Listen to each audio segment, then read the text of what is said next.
2023-24ನೇ ಸಾಲಿನ SLC ವಾರ್ಷಿಕ ಪರೀಕ್ಷೆ 1ರ ಮೌಲ್ಯಮಾಪನ ಕಾರ್ಯ ಇಂದು ರಾಜ್ಯಾದ್ಯಂತ ಮುಕ್ತಾಯವಾಗಿದ್ದು ಈಗ ಎಲ್ಲರ ಚಿತ್ತ ಫಲಿತಾಂಶದತ್ತ.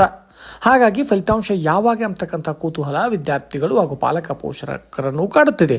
ಹಾಗಾಗಿ ಪ್ರಸ್ತುತ ಈ ವರ್ಷದ ಮೌಲ್ಯಮಾಪನ ಕಾರ್ಯ ಸಂಪೂರ್ಣಗೊಂಡಿದ್ದು ಈಗ ಒಂದು ಕರ್ನಾಟಕ ಮೌಲ್ಯ ಶಿಕ್ಷಣ ಮಂಡಳಿಯು ಈಗ ಆ ಪ್ರತಿ ವಿದ್ಯಾರ್ಥಿಗಳ ಒಂದು ಅಂಕಗಳನ್ನು ವೀಕ್ಷಿಸುತ್ತದೆ. ಅಂದರೆ ಕನ್ಸಾಲಿಡೇಟೆಡ್ ಅಂಕಗಳನ್ನು ಈಗ ಪರಿಶೀಲನೆ ಮಾಡ್ತಕ್ಕಂಥ ಕಾರ್ಯ ಇಂದಿನಿಂದ ಪ್ರಾರಂಭವಾಗಲಿದ್ದು, ಈ ಪರಿಶೀಲನಾ ಕಾರ್ಯ ಒಂದು ಸುಮಾರು 3ರಿಂದ 4 ದಿನಗಳವರೆಗೆ ನಡೆಯಲಿದ್ದು, ಪರಿಶೀಲನೆಯಾದ ನಂತರ ಈ ಪರೀಕ್ಷಾ ಫಲಿತಾಂಶದ ದಿನಾಂಕವನ್ನು ಪ್ರಕಟಿಸ್ತಕ್ಕಂಥ ನಿರೀಕ್ಷೆ ಇದೆ.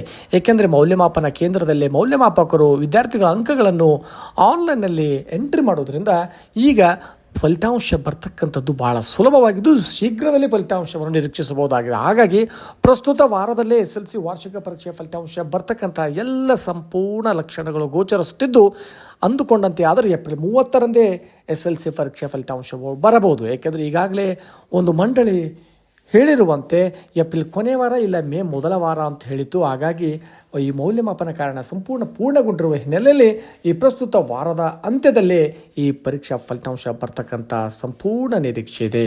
ಹಾಗಾಗಿ ಎಲ್ಲ ವಿದ್ಯಾರ್ಥಿಗಳಿಗೂ ಕೂಡ wish you all the best ಅಂತೂ ಹೇಳೋಣ. ಧನ್ಯವಾದಗಳು.